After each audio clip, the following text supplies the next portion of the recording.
ever since nagsimula ako gumawa ng films, no, 1982 pa, yung first short film ko was a silent film eh.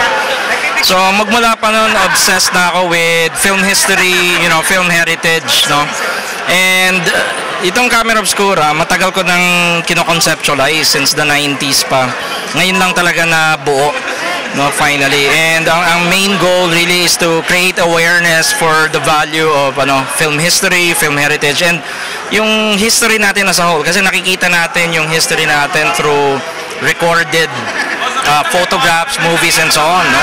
Eh wala tayong nag-survive at na-preserve na old films from that era, ng silent era. So parang naisip ko magandang gumawa ng isa na fictitious but trying to create the semblance of one, to be able to share yung thoughts, ideas na possibly lumabas ng panahon na yan. Of course, dinagdagan ko rin ng modern thinking ko.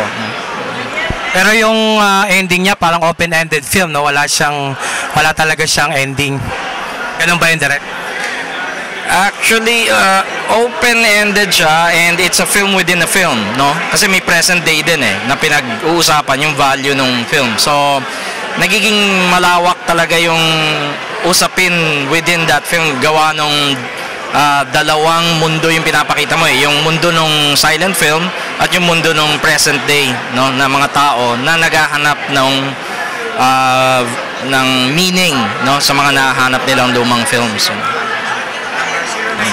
Thank you.